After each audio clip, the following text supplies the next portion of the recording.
رمضان ماہ رمضان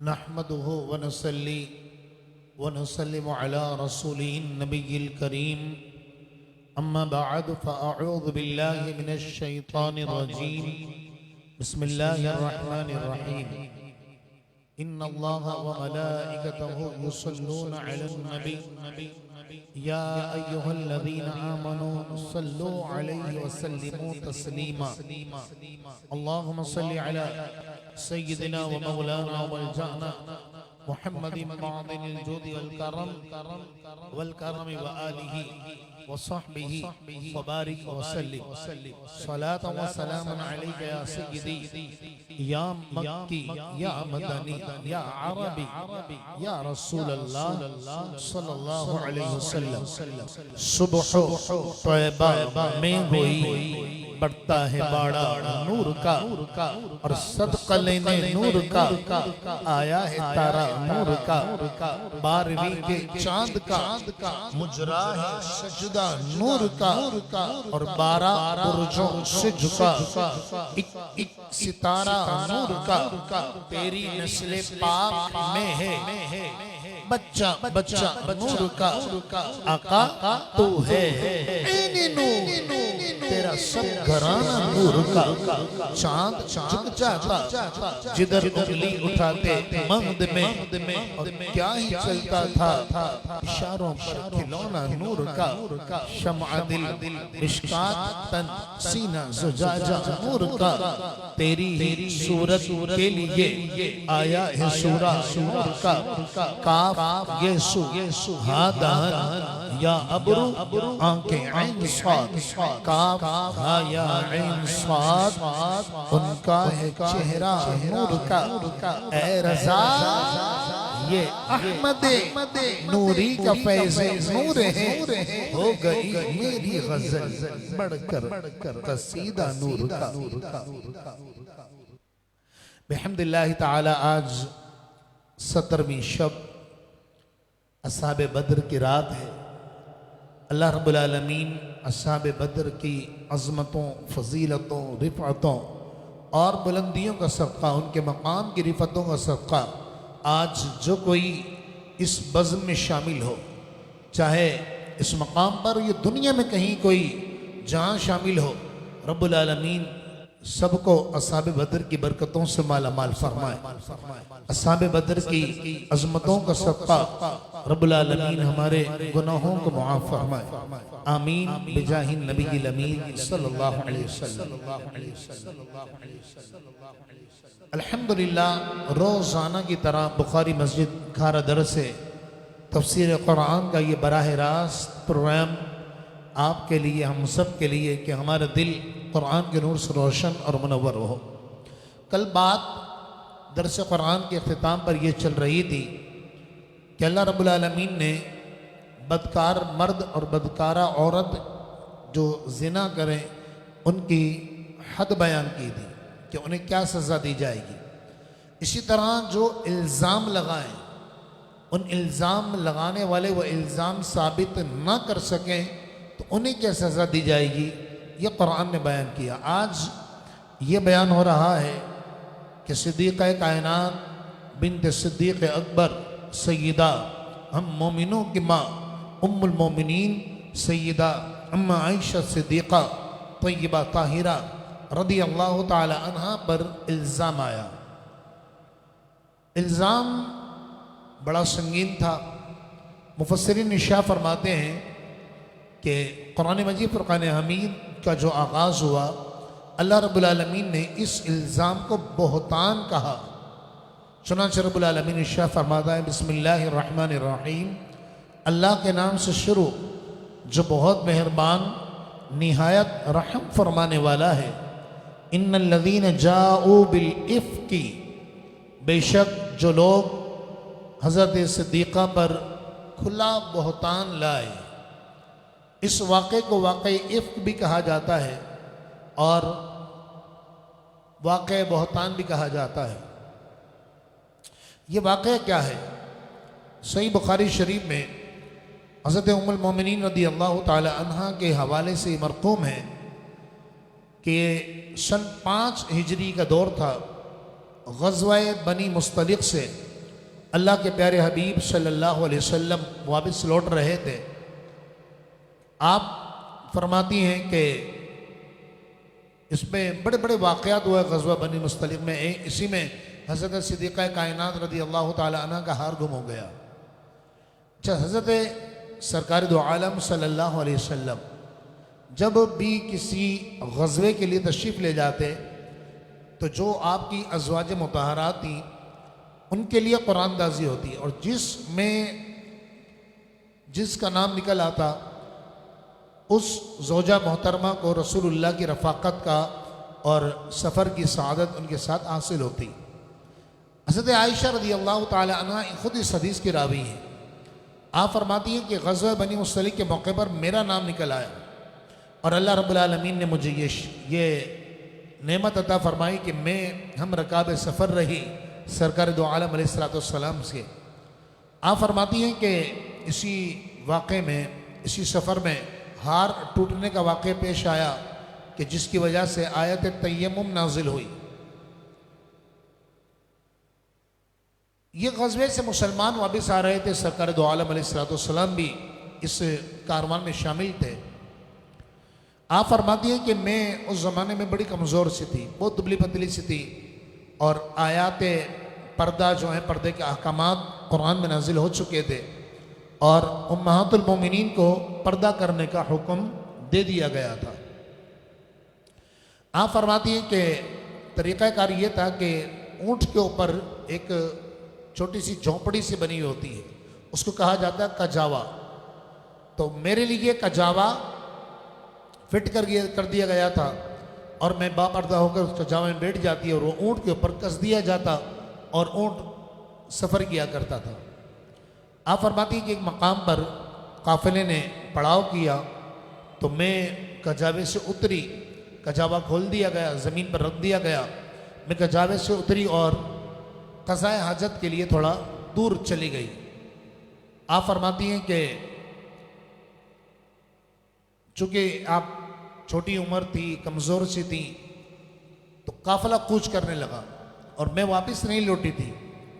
اچھا، جو کجاوا کسنے والے تھے ظاہر سی بات ہے انہوں نے اندر جھانک کر نہیں دیکھا، پردے کے احکامات اتر چکے تھے، سرکار دو عالم علیہ السلام پر قرآن کی آیت نازل ہو چکی تھی اور پردے کے احکامات مسلمان عورتوں کو حکم دے دیا گیا تھا۔ آپ فرماتی ہیں کہ انہوں نے دیکھا نہیں اندر، وہ سمجھیں کہ میں اندر موجود ہوں، انہوں نے کجاوا اٹھایا اور اونٹ پر باندھ دیا اور قافلہ روانہ ہو گیا۔ جب میں واپس پہنچی تو کہتی میرے پاؤں سے زمین نکل گئی کہ قافلہ تو روانہ ہو چکا، میں تنہا تھی۔ آپ فرماتی ہیں کہ آپ نے بڑی سمجھداری کا کام کیا، اور کیوں نہ کرتی کہ آپ سیدنا صدیق اکبر رضی اللہ تعالی عنہ کی بیٹی جو بیٹی تھی، آپ فرماتی ہیں کہ میں اسی مقام پر بیٹھ گئی، میں وہاں سے گئی نہیں، کیونکہ مجھے یقین تھا کہ جب آگے جا کر ان کو علم ہوگا اور یہ مجھے ڈھونڈتے واپس آئیں گے۔ اچھا، قافلے کا طریقہ کار یہ تھا کہ قافلہ آگے چلتا تھا اور پیچھے ایک شخص چند میل کے فاصلے پر قافلے کے پیچھے چلتا تھا اسی راستے پر۔ اس کی وجہ یہ تھی کہ ہر قافلے میں یہ کیا جاتا تھا کہ کوئی سامان اگر بھول جائے تو یہ اٹھاتا ہوا آتا تھا۔ اس بار سیدنا صدیق اکبر کے بھتیجے حضرت صفوان ابن معطل رضی اللہ تعالی عنہ کی باری تھی اور یہ پیچھے آ رہے تھے۔ آپ فرماتی میں نے اپنے آپ کو چادر سے اچھی طرح کور کر لیا اور میں وہاں بیٹھ گئی۔ حضرت صفوان بن معطل نے مجھے اس زمانے میں دیکھا تھا جب پردے کے احکامات نہیں اترے تھے، تو یہ قافلے کے پیچھے آ رہے تھے اور قافلہ تقریباً یوں سمجھ لیں کہ 2 سے 3 میل کا فاصلہ ہوا کرتا تھا قافلے کے درمیان اور پیچھے آنے والے شخص کے درمیان۔ آپ فرماتی ہیں کہ میں چادر کو اچھی طرح کور کر کے اور چہرہ اور جسم ڈھانپ کر بیٹھی ہوئی تھی، تو صفوان بن معطل پہنچے کچھ دیر بعد۔ تو انہوں نے دیکھا کہ یہ تو صدیقہ کائنات تشریف فرما ہے، اور یہ مجھے دیکھ کر پہچان گئے اور یہ سمجھے کہ میرا انتقال ہو چکا ہے۔ تو انہوں نے بآواز بلند کہا انا للہ و انا الیہ راجعون۔ جیسے آپ نے کسی انسان کی آواز سنی تو آپ نے حرکت کی، ہلی تو یہ سمجھ گئے کہ نہیں انتقال نہیں ہوا ہے بلکہ یہ زندہ ہے. چنانچہ انہوں نے نظر جھکائے, آپ کے پاس اونٹ لا کر روک دیا. آپ اونٹ پر اٹھ کر تشریف فرما ہو گئی اور یہ اس اونٹ کی بہار رسی پکڑ کر زمین پر چلنے لگے. اب قافلہ مدینہ منورہ پہنچ چکا تھا. سرکار دو عالم علیہ السلام اور ان کے رفقا سب کے سب مدینہ منورہ پہنچ چکے تھے اور کچھ گھنٹوں بعد میں داخل ہوئی. جب منافقوں نے یہ منظر دیکھا کہ صدیقہ کائنات اونٹ پر تشریف فرما ہے اور حضرت صفوان بن معطل رضی اللہ تعالی عنہ آپ زمین پر مہار پکڑ کر اور رسی پکڑ کے اونٹ کی چل رہے ہیں, تو منافقین نے غلط سلط قسم کی باتیں کرنا شروع کر دی اور کردار پر انگلیاں اٹھانا شروع کر دی اور الزام کی بوچھاڑ لگا دی. آپ فرماتی ہیں کہ یہ باتیں گردش کرنے لگی, حتیٰ کہ یہ باتیں سرکار دو عالم علیہ السلام کے کانوں تک پہنچی. آپ فرماتی ہیں میں بالکل بے خبر تھی. اب چونکہ میں کمزور بہت زیادہ تھی تو سفر کی تھکان کی وجہ سے مجھے بخار ہو گیا اور میں شدید بیمار ہو گئی. اب یہ باتیں گردش کر رہی تھی. سرکار دو عالم علیہ السلام اور منافقین اس بات کو بڑی ہوا دے رہے تھے اور خام خواہ پر کا کوا بنانے کی کوشش کر رہے تھے. آپ فرماتی ہیں کہ سرکار دو عالم علیہ السلام سے میں نے ایک دن کہا, یہ مجھے کچھ بھی پتا نہیں تھا کہ معاملہ چل کیا رہا ہے. آپ فرماتی ہیں میں نے دیکھا کہ رسول اللہ علیہ السلام کا مزاج مبارکہ مختلف ہے, تو میں نے آقا کی بارگاہ میں عرض کیا, رسول اللہ آپ مجھے اجازت دیں, تو میں بیماری بہت زیادہ ہے تو میں کیا اپنے والد ابو بکر صدیق کے گھر پہ چلے جاؤں, چند دن میں آرام کر لوں. میرے آقا نے اجازت دے دی. آپ فرماتی ہیں کہ میں گھر پہ آ گئی اور بیماری کے ایام کاٹ رہی تھی. ایک دن میری ایک کنیز نے مجھے یہ سارا واقعہ بتایا کہ آپ کے متعلق اور حضرت صفوان بن معطل رضی اللہ تعالی عنہ کے متعلق کیا کیا باتیں چل رہی ہیں. آپ فرماتی ہیں میں تو یہ جب بات سنی اور یہ الزام تراشیاں اور لوگوں کے الزام سنے تو میرے تو پاؤں کے نیچے سے زمین نکل گئی کہ یہ کیا باتیں ہو رہی ہیں. آپ فرماتے ہیں میری بیماری اور بڑھ گئی. سرکار دو عالم علیہ السلام نے مجھے پیغام بھیجا اور کہا کہ اللہ کے حکم کا انتظار کرو. پھر ایک دن سرکار دو عالم علیہ السلام منبر اقدس پہ کھڑے ہوئے, صحابہ کرام علیہ رضوان حضور کے سامنے بیٹھے ہوئے تھے. حدیث پاک میں آتا ہے رسول اللہ علیہ السلام نے منبر پر کھڑے ہو کر اللہ کی قسم اٹھا کر فرمایا مجھے اس ذات باری تعالیٰ کی عزت کی قسم ہے کہ جس کے قبضے میں محمد کی جان ہے, مجھے اپنے اہل و عیال کی پاکی اور طہارت کا خوب علم ہے, تم بتاؤ تم کیا کہتے ہو. سیدنا فاروق اعظم, کیونکہ سیدنا ابوبکر صدیق کی تو بیٹی تھی, فاروق اعظم کھڑے ہوئے, عرض کی یا رسول اللہ صدیقہ پاک ہیں, یہ جتنے لوگ باتیں کر رہے ہیں سب جھوٹے ہیں, مکار ہیں, یہ دغاباز ہیں, دھوکے باز ہیں, یہ جھوٹے ہیں, صدیقہ پاک ہیں. یا رسول اللہ صلی اللہ علیہ وسلم ہم نے یہ دیکھا ہے کہ کبھی آپ کے جسم اقدس پر مکھی نہیں بیٹھی, اس لیے کہ مکھی گندگی میں بیٹھتی ہے, اور آپ کے جسم اقدس پر مکھی رب جب گوارا نہیں کرتا کہ جو مکھی گندگی میں بیٹھتی ہے وہ میرے محبوب کے جسم پر بیٹھے, تو یا رسول اللہ کب گوارا کرے گا کہ ایک گندی عورت آپ کے نکاح میں آئے. تو صدیقہ بالکل پاک ہیں, طیبہ ہیں, طاہرہ ہیں. پھر سیدنا عثمان غنی کھڑے ہوئے اور عرض کی یا رسول اللہ صلی اللہ علیہ وسلم ایک بار آپ نالین شریف آپ نے اتارے, اس نالین شریف کے نیچے جوں آ کر مر گئی. جو سر میں پڑ جاتی نا جوئیں, تو آپ فرماتے ہیں کہ جوں آ کے آپ کے پاؤں میں مر گئی. اب نالین شریفین کے نیچے آپ جانتے ہیں جو کے اندر کتنا باریک سا خون ہوتا ہے کہ اگر اس کو ناخون پہ مارا جاتا ہے تو پورا ناخون تک تر نہیں ہوتا ہے, باریک سا بالکل مائنر سا نکلتا ہے خون, اور وہ خون آپ کی نالین شریف کے نیچے لگ گیا. تو اللہ نے جبریل کو بھیج دیا, فرمایا محبوب اس نالین کو نہیں پہنیے گا, اس کے نیچے جوں کا خون لگ گیا ہے. حالانکہ اتنا خون ناپاک نہیں ہوتا, تو جو رب العالمین اتنی ناپاکی آپ کی نالین میں برداشت نہ کرے وہ ناپاک عورت کیسے آپ کے نکاح میں لا سکتا ہے.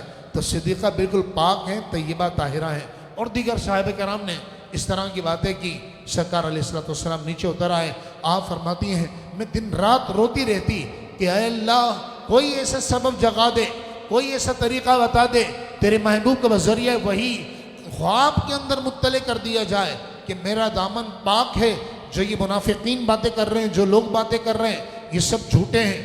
لیکن میں کبھی نہیں سوچ سکتی تھی کہ قرآن کی آیتیں بھی میرے لیے کہاں نازل ہوں گی. آپ فرماتی ہیں ایک بار مجھے پیغام آیا اور رسول اللہ علیہ السلام نے پیغام دیا اور فرمایا اے صدیقہ تمہیں مبارک ہو، اللہ نے تمہاری پاکیزگی اور طہارت کے لیے اور تمہاری پاکی بیان کرنے لیے، پاک دامنی بیان کرنے لیے کہ 1 2 نہیں 18 آیتیں نازل فرمائی ہیں.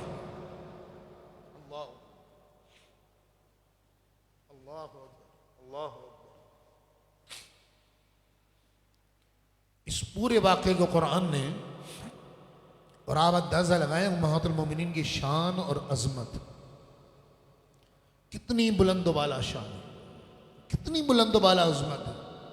اور آپ جب بھی میں آیتیں پڑھوں گا تو آپ دیکھیں گے کہ اللہ رب العالمین کتنا ناراض ہوا، کتنا جلال میں اللہ نے خطاب فرمایا. سنیے قرآن کیا ارشاد فرماتا ہے.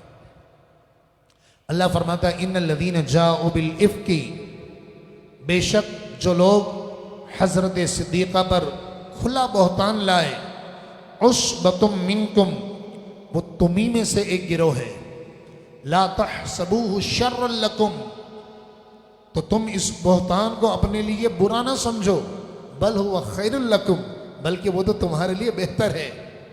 کیا مطلب؟ یعنی صدیقہ کائنات کی عظمت اور شان، امہات المومنین کی رفعت اور بلندی قیامت تک کے لیے قرآن میں بیان کر دی گئی.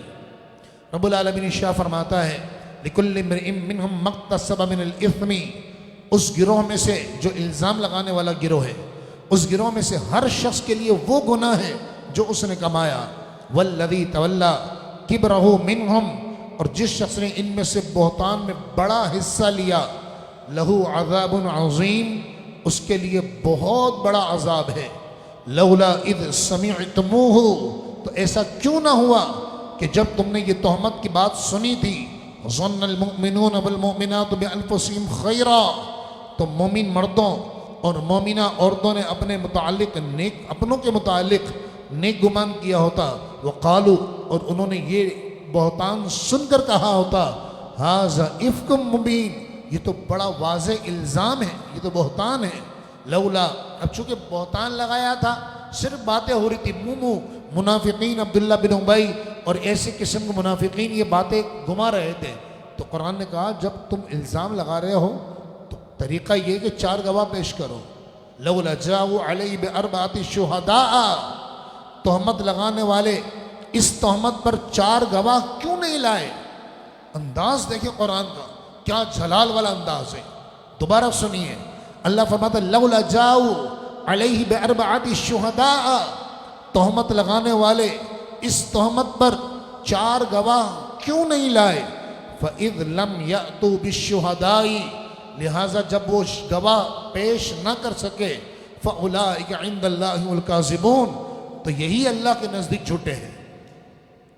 انداز دیکھیں جیسے کوئی باقاعدہ ایک وکیل ہوتا ہے نا جو کورٹ میں کھڑے ہو کر جرا کر رہا ہوتا ہے، کہتا ہے کہ جناب میرے موکل کے خلاف کوئی جرم ثابت نہیں ہو سکا، کوئی گواہ نہیں لا سکا، لہٰذا میرا موکل سچا ہے اور جناب والا یہ جھوٹے ہیں جو الزام لگا رہے ہیں. تو قرآن نے یہی انداز اپنایا. اب چونکہ یہ باتیں گھوم رہی تھی اور لوگ بات کا بتنگڑ بنا رہے تھے، تو بعض مسلمان بھی اس باتوں میں بہک گئے اور بعض مسلمانوں نے پھر ان کو سزا بھی ملی، کوڑے لگائے گئے ان کو اور احکامات ان کے لیے جاری ہوئے. لیکن بہرحال انہیں احساس ہو گیا غلطی کا.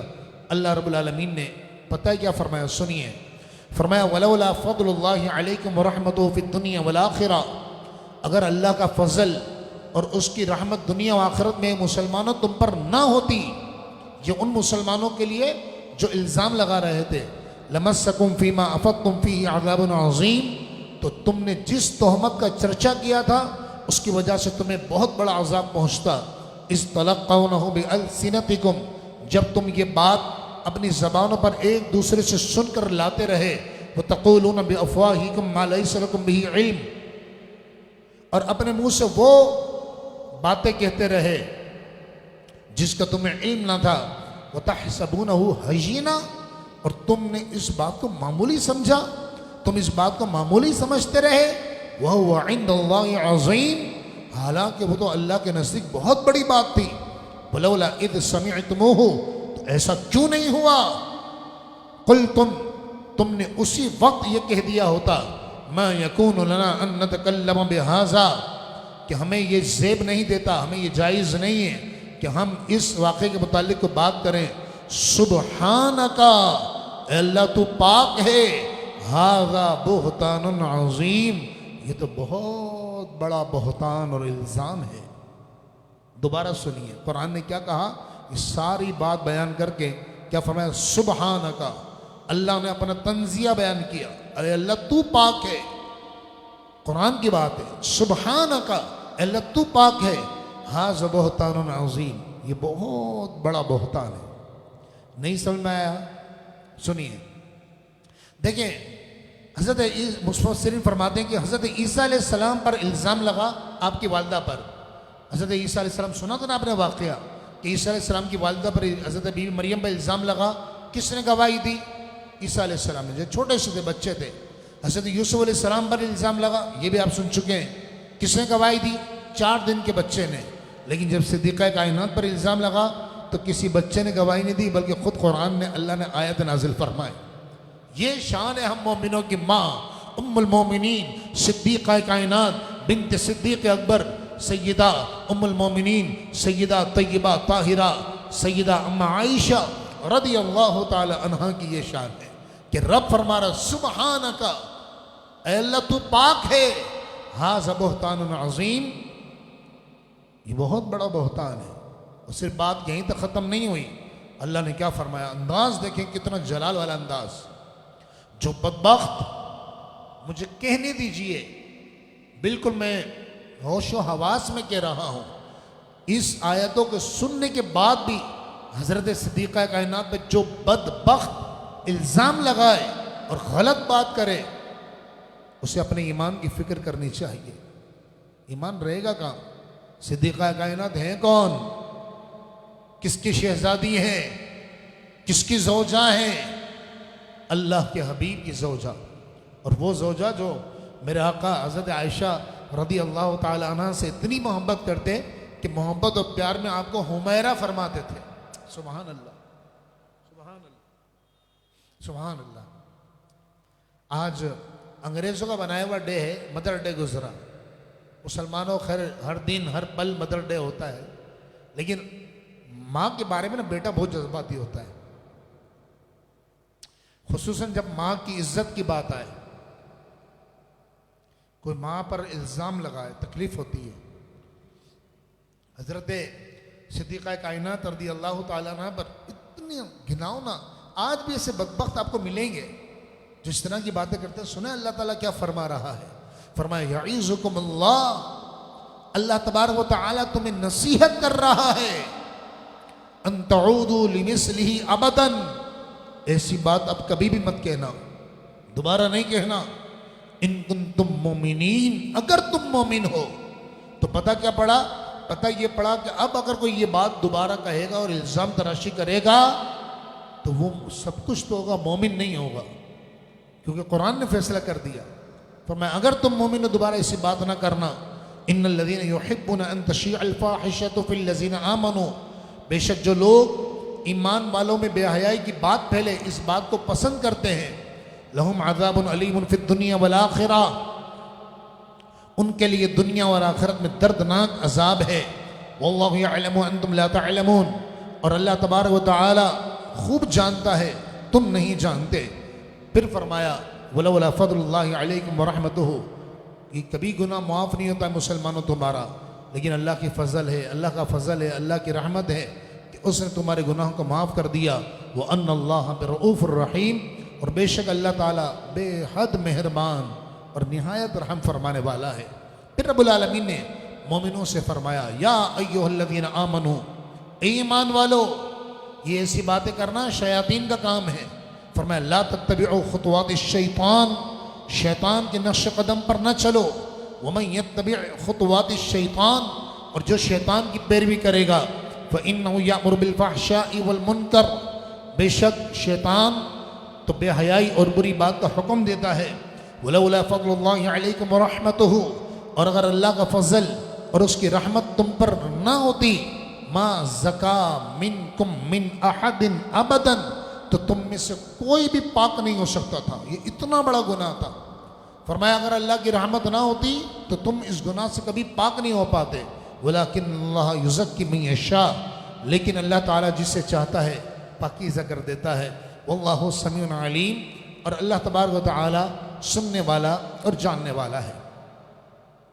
اب چونکہ یہ واقعہ حضرت عائشہ رضی اللہ تعالیٰ عنہ سے متعلق تھا اور الزام لگ رہا تھا حضرت صفوان بن معطل پر بھی۔ یہ صفوان بن معطل رضی اللہ تعالیٰ عنہ صدیق اکبر کے بھتیجے تھے اور یہ بہت غریب تھے، اور ان کے گھر کا خرچہ اخراجات جو ہیں وہ سیدنا صدیق اکبر اٹھایا کرتے تھے۔ جب یہ واقعہ کا آپ کو علم ہوا تو آپ نے قسم کھا لی، کہا کہ میں اس کو پیسے نہیں دوں گا، خرچہ نہیں دوں گا۔ لیکن اللہ رب العالمین دیکھیں دامن مصطفیٰ سے جو لپٹا یگانہ ہو گیا، جس کے حضور ہو گئے اس کا زمانہ ہو گیا۔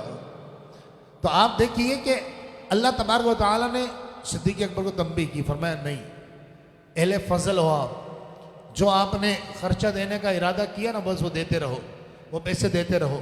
اللہ رب العالمین ارشاد فرماتا وَلَا يَأْتِلْ أُولُو الْفَضْلِ مِنْكُمْ وَالسَّعَةِ، اور تم میں سے جو لوگ صاحب فضل اور صاحب وسعت ہیں وہ اس بات کی قسم نہ کھائیں، لا یاتل، اس بات کی قسم نہ کھائیں کیا، ان یعطوا اولی القربى والمساکین والمہاجرین فی سبیل اللہ، کہ وہ رشتہ داروں اور مسکینوں اور اللہ کی راہ میں ہجرت کرنے والوں کو کچھ نہیں دیں گے، ولیعفوا، انہیں چاہیے کہ وہ معاف کر دیں، ولیصفحوا، اور درگزر سے کام لیں، الا تحبون ان یغفر اللہ لکم، کیا تم اس بات کو پسند نہیں کرتے اللہ تمہاری مغفرت فرما دے؟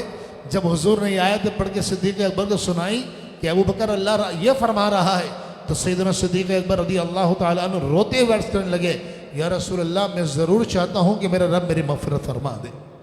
واللہ غفور الرحیم، اور اللہ تبارک و تعالیٰ بے حد بخشنے والا بہت مہربان ہے۔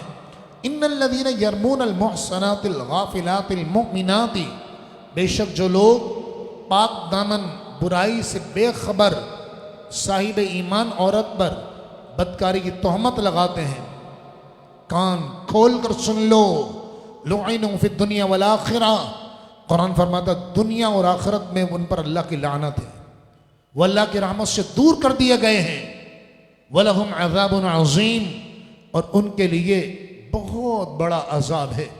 یوم تشہد علیہم، جس دن ان کے خلاف گواہی دیں گے، السنتہم، خود ان کی زبانیں، وایدیہم، ان کے ہاتھ، وارجلہم، اور ان کے پیر، بما کانوا یعملون، جو وہ کرتوت کرتے رہے۔ یومئذ یوفیہم اللہ دینہم الحق، اس دن اللہ تعالیٰ حق اور انصاف کے ساتھ ان کو پورا پورا بدلہ عطا کرے گا۔ وَيَعْلَمُونَ أَنَّ اللَّهُ الْحَقُّ الْمُبِينَ، اور وہ جان لیں گے کہ بے شک اللہ تعالیٰ ہی حقیقت کو کھولنے والا ہے۔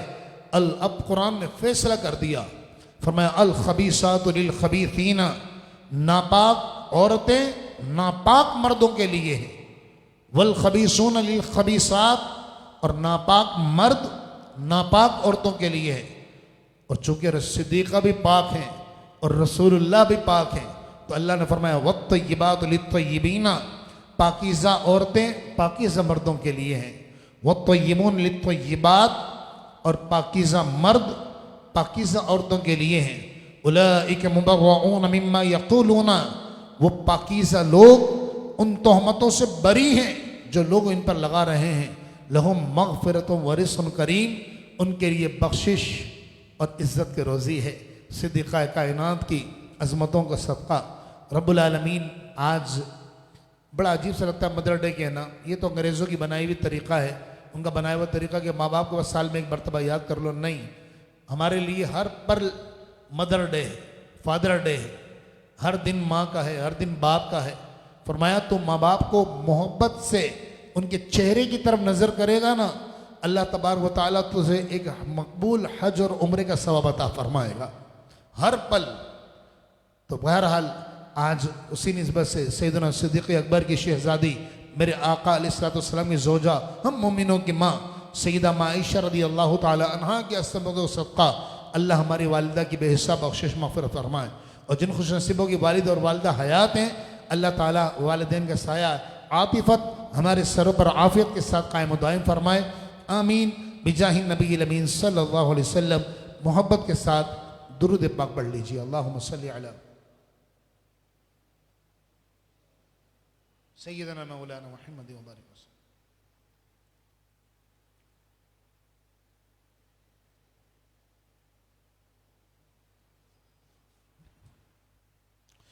اگلے آیت مبارکہ میں پردے کے احکامات بیان کیے جا رہے ہیں کہ ایک عورت کن کن احباب ایسے گھر کے کون سے لوگ ہیں کہ جن کے سامنے وہ بے پردہ آ سکتی ہے، یعنی چہرہ وغیرہ کھول کر اپنی زینت ان پر ظاہر کر سکتی ہے۔ آپ کو یاد ہوگا کہ کل جب یہ سورہ نور کا آغاز ہوا تھا تو سورہ نور کے آغاز میں نے یہ کہا سورۃ انزلناہا وفرضناہا، یہ آیت پڑھ کے سنائی تھی آپ کو۔ اللہ نے فرمایا اس سورت کو ہم نے نازل کیا ہے اور ہم نے ہی اس کے احکامات فرض کیے ہیں۔ تو میں نے عرض کیا تھا کہ مفسرین فرماتے ہیں پورا قرآن ہی اللہ نے اتارا ہے، پورا قرآن ہی اللہ نے نازل کیا ہے، تو اس سورت کی نسبت خاص اللہ نے اپنی طرف کیوں کی؟ فرمایا اس کی وجہ یہ ہے کہ اس میں پردے کے احکامات ہیں، اور پردے کے احکامات کسی اور نے نہیں۔ اے اسلام کی بیٹی، اے بہن، اے ماں، غیر کی باتوں میں نہیں آنا۔ اسلام کے احکامات، پردے کے احکامات یہ اللہ اور اس کے رسول نے فرض کیے ہیں۔ یہ جتنے بدبخت قسم کے لوگ ہیں نا جو میرا جسم میری مرضی اور ہم پردہ نہیں کریں گے اور باپ سے آزادی لیں گے اور ماں سے آزادی لیں گے اور یہ کریں گے اور یوں آزادی چاہیے اور ہم شانہ بشانہ چلیں گے، در حقیقت اسلام نے ایک غیر عورت تک پہنچنے کے لیے جو بیریئرز لگائے ہیں نا، نکاح کی پابندی رکھی ہے، دیگر پابندیاں رکھی ہیں، یہ ان بیریئرز کو ہٹانا چاہتے ہیں اور اس کو عبور کرنا چاہتے ہیں اور عورتوں تک رسائی حاصل کرنا چاہتے ہیں۔ اصل حقیقت یہ ہے بس، باقی ان کو کسی سے کوئی پرواہ نہیں ہے، ورنہ یہ کہاں ہے؟ اس لاک ڈاؤن کے زمانے میں اگر انسانی ہمدردی ہو اور انسانی حقوق کی ہمدردی ہو تو کہاں ہے؟ مذہبی طبقات کو زیادہ نظر آ رہا ہے کہ جو آگے بڑھ چڑھ کر جو ہے غریبوں کی مدد کر رہا ہے، کھانے پکا کر دے رہے ہیں، راشن بانٹ رہے ہیں، جیسے ہماری بخاری مسجد الحمدللہ رب العالمین۔ تو لہٰذا آپ ان کی باتوں میں نہیں آئے، ان کی باتوں میں نہیں آئے۔ آپ قرآن دیکھیں، قرآن کیا فرما رہا ہے؟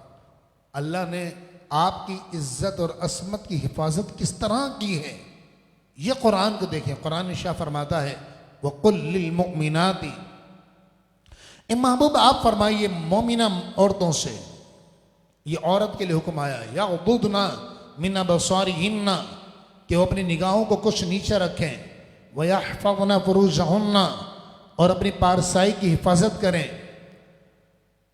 وَلَا يُبْدِينَ زِينَتَهُنَّ، اور اپنی زیب و زینت آرائش ظاہر نہ کریں، إِلَّا مَا ظَهَرَ مِنْهَا، مگر جو خود ظاہر ہو، وَلْيَضْرِبْنَ بِخُمُرِهِنَّ عَلَى جُيُوبِهِنَّ، اور اپنی چادروں اور دوپٹوں کو اپنے گریبانوں پر ڈالے رہیں۔ دیکھیں قرآن کتنی وضاحت کے ساتھ ایک مسلمان بیٹی کا پردہ کیسا ہونا چاہیے، ایک مسلمان عورت کا کردار کیسا ہونا چاہیے، یہ قرآن بیان کر رہا ہے۔ بس اس کو گرہ سے باندھ دیجئے، اس کو نہ چھوڑیے۔ قرآن ارشاد فرماتا وَلْيَضْرِبْنَ بِخُمُرِهِنَّ عَلَى جُيُوبِهِنَّ، اور اپنے چادروں اور دوپٹوں کو اپنے گریبانوں پر ڈالے رہے، وَلَا يُبْدِينَ زِينَتَهُنَّ، اور اپنی زیبائش کو ظاہر نہ کریں، الا مگر، لِبُعُولَتِهِنَّ، اپنے شوہروں پر، او آبائِهِنَّ، یا اپنے باپ دادا پر، او آبائی بُعُولَتِهِنَّ، یا اپنے شوہروں کے باپ دادا پر، او ابنائِهِنَّ، یا اپنے بیٹوں پر، او ابنائی بُعُولَتِهِنَّ، یا اپنے شوہروں کے بیٹوں پر، او اخوانِهِنَّ، یا اپنے بھائیوں پر، او بنی اخوانِهِنَّ، یا اپنے بھتیجوں پر، او بنی اخواتِهِنَّ، یا بھانجوں پر، او نسائِهِنَّ، یا اپنی مسلمان عورتوں پر، او ما ملکت ایمانُهُنَّ، یا اپنی مملوکہ کنیزوں باندیوں پر، اب التابعین غیر اولی الاربۃ من الرجال، یا اپنے خدمتگار غلام ان میں سے جنہیں عورتوں کی خواہش نہیں، یعنی بالکل وہ ضعیف ہو چکے ہیں، ان سے بھی چاہیں تو زیب و زینت ظاہر کر سکتی ہیں. اب الطفل الذین لم یظہروا علی عورات النساء، یا وہ چھوٹے سے بچے جنہیں عورتوں کی شرم کی چیزوں کی خبر نہیں. ولا یضربن بارجلہن. اب دیکھیں اسلام نے ایک عورت کی چال کیسی ہونی چاہیے، اس کو چلنے کا طریقہ کیا ہے، قرآن نے وہ بھی بیان کیا. فرمایا ولا یضربن بارجلہن، اے اسلام کی بیٹی تو ایسے نہ چلنا. کیسے؟ لیعلم ما یخفین من زینتہن، کہ تیری زینت لوگوں کو معلوم ہو جائے جس سے تو چھپائے رکھتی ہے. کیا مطلب؟ یعنی مفسرین نے فرمایا کہ عورتیں گھروں میں اس طرح چلیں کہ ان کی زیور کی آواز باہر نہ جائے، کیونکہ حدیث پاک میں فرمایا گیا کہ جس عورت کے زیور کی آواز گھر سے باہر جاتی ہے اللہ تبارک و تعالی اس گھر کے مردوں کی دعا کو قبول نہیں کرتا. اب آپ سوچئے کہ جس گھر کے عورت کی زیور کی آواز باہر جائے تو گھر کے مردوں کی دعا قبول نہیں ہوگی. تو جہاں عورت خود بے پردہ باہر جا رہی ہو، خدا کی قسم مرنے کے بعد عذاب برداشت نہیں ہوگا. سرکار دو عالم علیہ السلام فرماتے ہیں کہ معراج کی رات میں جب جہنم پر میرا گزر ہوا تو میں نے دیکھا کہ کچھ عورتیں بالوں سے لٹکی ہوئی ہیں. عرض کی گئی یا رسول اللہ، یہ وہ عورتیں ہیں جو اپنے بال غیر مردوں پر ظاہر کرتی تھی. یہ میری بات نہیں ہے، یہ کسی مولانا کی مفتی کی بات نہیں ہے، یہ اس نبی کی بات ہے جس کا میں نے اور آپ نے کلمہ پڑھا ہے. یہ اللہ رسول کا حکم ہے. اللہ فرماتا ہے وَتُوبُوا إِلَى اللَّهِ جَمِيعًا أَيُّهَا الْمُؤْمِنُونَ، اے مومنو تم سب اللہ کی بارگاہ میں سچی توبہ کرو، لَعَلَّكُمْ تُفْلِحُونَ، تاکہ تم کامیاب ہو جاؤ. کامیابی کا طریقہ یہی ہے بس کہ اللہ کی بارگاہ میں رجوع کیا جائے، اللہ کی بارگاہ میں توبہ کی جائے، اس کے علاوہ کوئی حل نہیں. اللہ فرماتا ہے، چلے میں اس سے پہلے کہ یہ بات آپ کو عرض کروں، آپ ایک مرتبہ محبت کے ساتھ درود شریف پڑھ لیں. اللہم صلی علی سیدنا مولانا محمد بارک وسلم.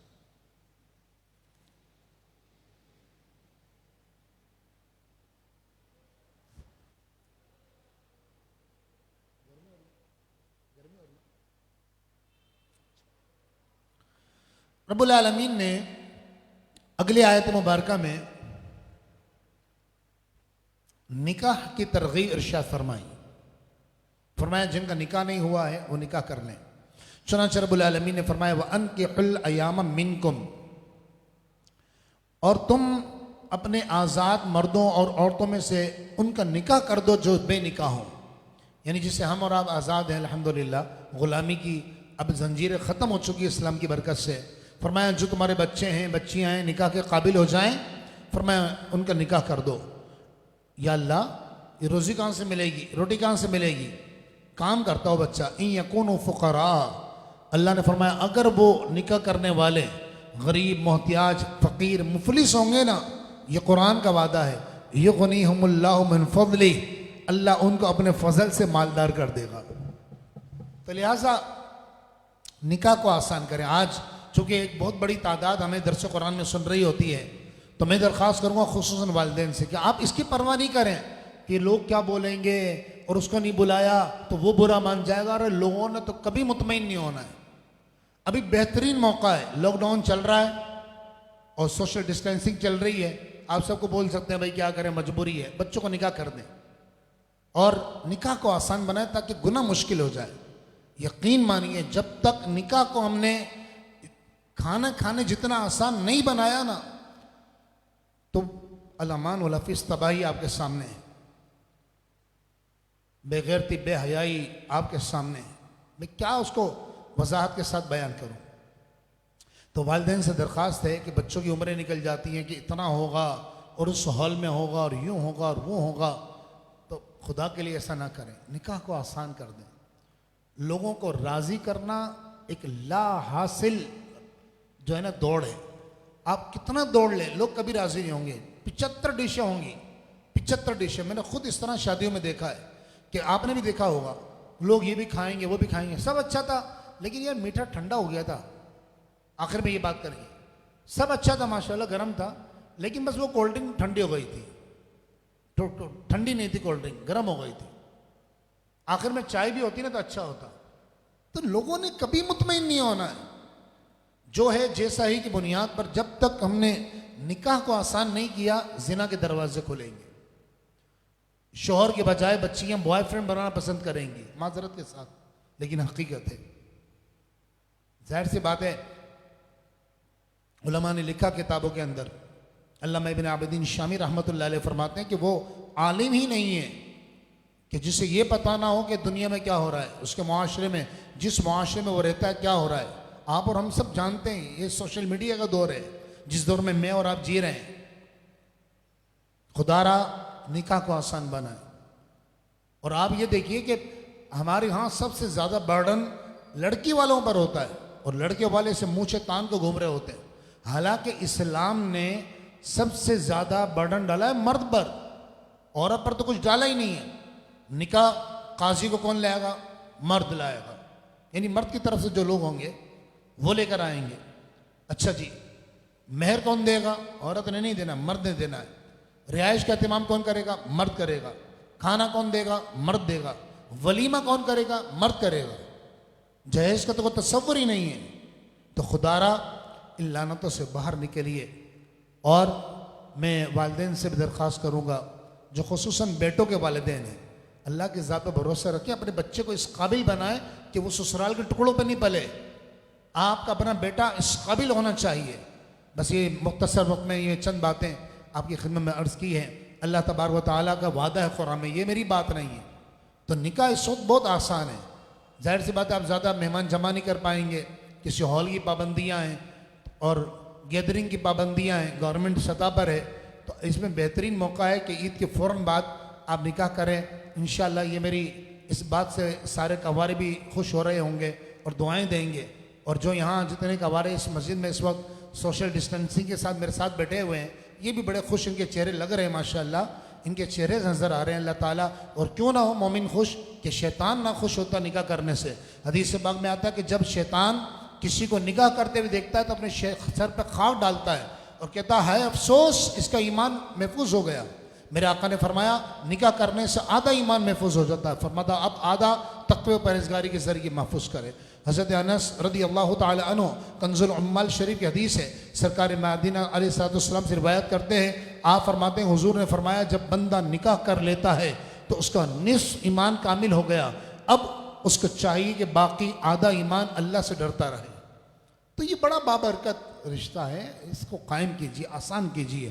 واللہ واسع علیم، اللہ بڑی وسعتوں والا اور سب کچھ جاننے والا ہے. اللہ تبارک و تعالی جتنے بچے بچیاں جو رشتوں کی منتظر ہیں ہاتھ اٹھا لیں. جتنے بچے بچیاں رشتوں کے منتظر ہیں اللہ سب کے نصیبوں کو کھول دے. بندشیں رکاوٹیں ہوں تو دور فرما دے. جو بچے بچیاں جن کو طلاقیں ہو گئی، گھر ٹوٹ گئے، بکھر گئے، اللہ پھر سے ان کے گھروں کو آباد فرما دے. آمین بجاہ النبی الامین صلی اللہ علیہ وسلم. محبت کے ساتھ درود پاک پڑھ لیجیے. اللہم صلی علی سیدنا مولانا محمد مبارک وسلم.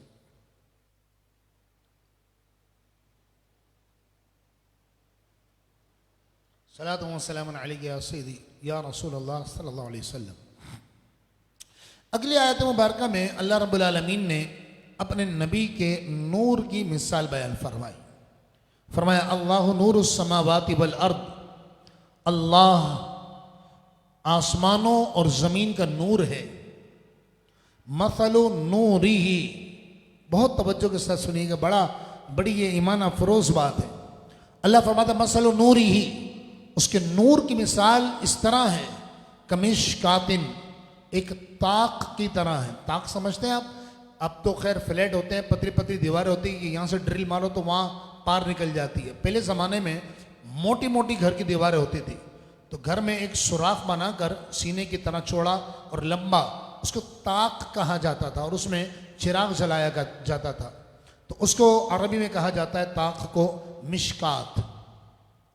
تو رب فرماتا ہے اس کے نور کی مثال کمشکاتن، ایسے طاق کی طرح ہے، فیہا مصباح، کہ جس کے اندر مصباح یعنی چراغ رکھا ہوا ہے طاق اور اس میں ایک چراغ جل رہا ہے.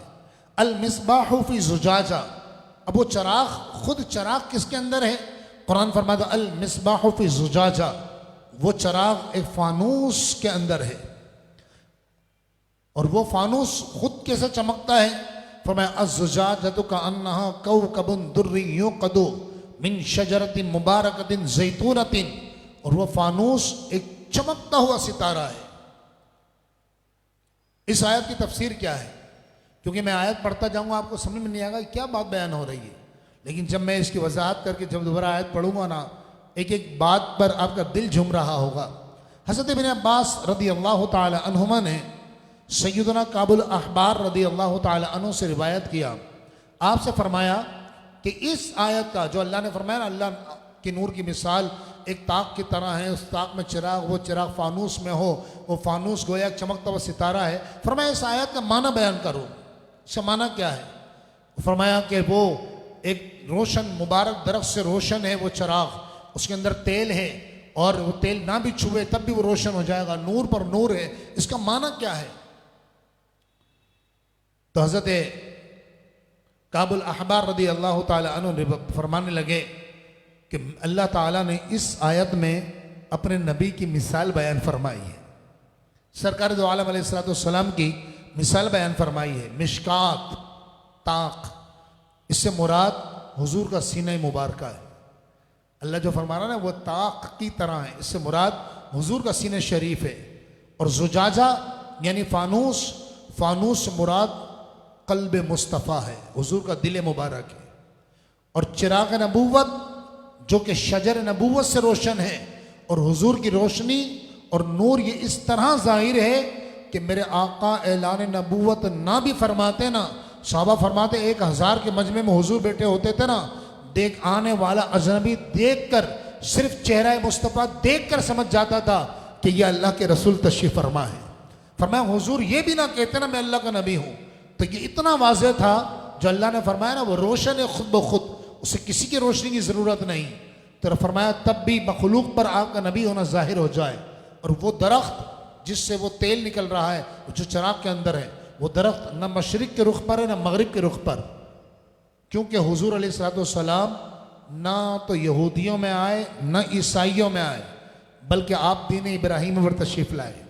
آپ کو یاد ہوگا کہ سورۃ البقرہ میں وہاں ہم نے یہ وضاحت کی تھی کہ ابراہیم علیہ السلام کے بارے میں یہودی کہا کرتے تھے کہ وہ یہودی تھے، اور نصرانی کہا کرتے تھے کہ ابراہیم علیہ السلام نصرانی تھے۔ اور قرآن نے کیا فرمایا؟ ماں کان ابراہیم یہودیًا ولا نصرانیًا ولکن کان حنیفا مسلما وما کان من المشرکین، کہ ابراہیم علیہ السلام نہ تو یہودی تھے نہ نصرانی تھے، لیکن وہ سچے مسلمان تھے، ہر باطل سے علیحدہ رہنے والے، اور مشرک نہیں تھے۔ تو قرآن نے یہ فرما رہا ہے یہاں پر کہ وہ درخت نہ مشرق کے رخ پر ہے نہ مغرب کے رخ پر، کیونکہ حضور علیہ السلام نہ یہود میں آئے، نہ جن کا قبلہ مغرب کی طرف ہے، اور نہ نصارہ جن کا قبلہ مشرق کی طرف ہے، بلکہ آپ دین ابراہیم میں تشریف لائے، اور اللہ نے فرمایا نور علی نور، وہ نور کے اوپر نور ہے، اور وہ کیا ہے؟ وہ نور ابراہیمی، نور محمد کے اوپر ہے، نور محمد پر نور ابراہیمی، نور کے اوپر نور۔ اب سنیے قرآن کیا فرماتا ہے۔ اللہ فرماتا ہے اللہ نور السماوات والارض، اللہ آسمانوں اور زمین کا نور ہے۔ مثل نورہ کمشکات، اس کے نور کی مثال ایسے طاق کی طرح ہے، فیہا مصباح، جس میں ایک چراغ روشن ہے، المصباح فی زجاجہ، وہ چراغ ایک فانوس میں ہو، الزجاجۃ کأنہا کوکب دری یوقد، وہ فانوس گویا ایک چمکتا ہوا ستارہ ہے، من شجرۃ مبارکۃ زیتونۃ، وہ چراغ برکت والے درخت زیتون کے تیل سے روشن کیا جاتا ہے، لا شرقیت ولا غربیت، نہ وہ درخت نہ مشرق کے رخ پر ہے نہ مغرب کے رخ پر، یکاد زیتھا یضیء، قریب ہے کہ اس کا تیل خود ہی روشن ہو جائے، ولو لم تمسس نار، اگرچہ اس کو آگ ٹچ نہ کرے، حضور نہ کہیں تب بھی پتہ پڑ جائے یہ اللہ کے نبی ہے۔ نور علی نور، یہ نور کے اوپر نور ہے۔ یہدی اللہ لنورہ من یشاء، اللہ جسے چاہے اپنے نور تک پہنچا دیتا ہے۔ وَيَضْرِبُ اللَّهُ الْأَمْثَالَ لِلنَّاسِ، اور اللہ تعالیٰ لوگوں کے لیے اپنی مثالیں بیان فرماتا ہے۔ اسی آیت کی ترجمانی اعلیٰ حضرت نے کی ہے، جو روزانہ ہم درس قرآن میں سنتے ہیں کہ صبح ہو طیبہ میں ہوئی بٹتا ہے باڑا، نور کا صدقہ لینے نور کا، آیا ہے تارا نور کا، شمع دل مشکات تن، سینہ زجاجہ نور کا، تیری صورت کے لیے اترا ہے سورہ نور کا۔ اللہ تبارک و تعالی آقا دو جہاں صلی اللہ علیہ وسلم کی نورانیت کا صدقہ، آپ کی عرفانیت کا واسطہ، اللہ تبارک و تعالی ہمارے دلوں کو حضور کے نور کے صدقے روشن اور منور فرما دے۔ کہہ دیجئے آمین۔ جزاک اللہ۔ محبت کے ساتھ درود شریف پڑھ لیجئے۔ اللہم صلی علی سیدنا مولانا محمد مبارک وسلم، صلاۃ و سلام علیک یا رسول اللہ۔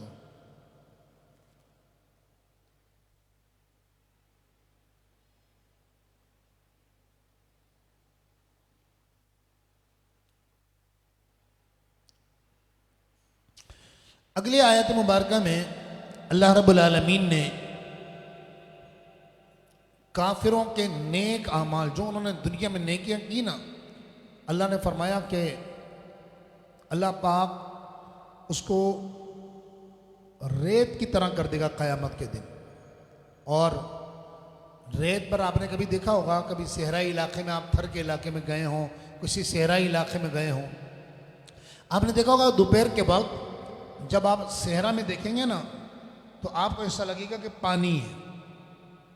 اسی طرح آپ نے سپر ہائی وے پہ دیکھا ہوگا، جب گرمیوں کے دنوں میں آپ کار وغیرہ میں جا رہے ہوتے ہیں تو ونڈ اسکرین سے آپ کو نظر آتا ہے، ایسا لگتا ہے کہ روڈ پہ آگے پانی ہے، لیکن وہ پانی نہیں ہوتا، وہ نظر کا دھوکہ ہوتا ہے۔ اسی طرح صحرا میں فرمایا قیامت کے دن بھی یہ ہوگا کہ کافر سمجھے گا میں نے بڑی نیکیاں کی ہیں، لیکن وہ نیکیاں اس کے ہاتھ میں نہیں آئیں گی، وہ اسی طرح سراب اس کو نظر آئے گا، اس کو سراب کہا جاتا ہے۔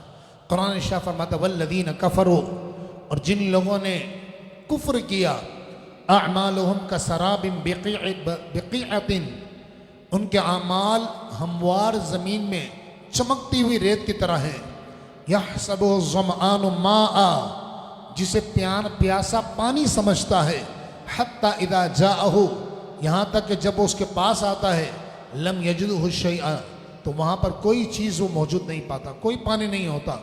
ووجد اللہ عندہ، اور وہ اللہ کے اپنے قریب پاتا ہے، فوفاہ حسابا، تو وہ اس کا پورا پورا حساب چکا دیتا ہے۔ واللہ سریع الحساب، اور اللہ تبارک و تعالی بہت جلد حساب لینے والا ہے۔ یا کافروں کی اعمال، جو انہوں نے اعمال کیے قیامت کے دن، فرمایا کہ بالکل اندھیرے میں ہوگا، اس کو کچھ نظر نہیں آئے گا۔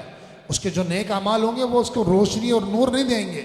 یاد رکھیے جتنے نیک اعمال ہیں، چاہے وہ نماز پڑھنا ہو، روزہ رکھنا ہو، حج کرنا ہو، زکوٰۃ دینا ہو، غریب بچوں کی شادی کرانا ہو، غریبوں کو کھانا کھلانا ہو، کپڑا پہنانا ہو، یتیم خانے بنانا ہو، اولڈ ہاؤس بنانا ہو، جتنے بھی نیک کام ہیں، ان سب کا دار و مدار ایمان پر ہے کہ آخرت میں اس کو ثواب اس کی صورت میں ملے گا کہ جب وہ صاحب ایمان ہوگا۔ قرآن ارشاد فرماتا ہے او کظلمات فی بحر اللجی، یا ان کے اعمال گہرے سمندر میں تاریکیوں کی طرح ہیں۔ جب سمندر کی تہ میں کوئی اترے نا، کتنی تاریکی ہوگی، پھر کیا ہو کہ اس تہ کے اندر ہے اور اس کے اوپر لہر آ جائے، لہر کے اوپر بادل ہوں، بادل میں سورج بھی نظر نہیں آ رہا ہے، تاریکیوں کو، پھر اندھیری رات ہو، فرمایا چاند کی روشنی بھی نہیں پہنچے گی، تاریکی پر تاریکی۔ یہی قیامت کے دن کافر کے ساتھ ہوگا کہ اس کا کوئی نیک عمل اس کو کام نہیں آئے گا۔ قرآن ارشاد فرماتا ہے او کظلمات فی بحر اللجی، یا ان کے نیک اعمال گہرے سمندر میں تاریکیوں کی طرح ہیں، یغشاہ موج من فوقہ، جس کو اوپر سے موج ڈھانپے ہوئے ہے، موج من فوقہ سحاب، موج کے اوپر ایک اور موج ہے اور اس کے اوپر بادل ہے، ظلمات بعضها فوق بعض، ایک کے اوپر دوسری تہ بتہ تاریکیاں ہیں، حتی اذا اخرج یدہ، حتیٰ کہ جب وہ اپنا ہاتھ نکالے، اندھیرے میں کہتے ہیں نا ہاتھ سے ہاتھ سجھائی نہیں دیتا، اتنا اندھیرا، اللہ فرماتا حتی اذا اخرج یدہ، جب کوئی اپنا ہاتھ نکالے، لم یکد یرا،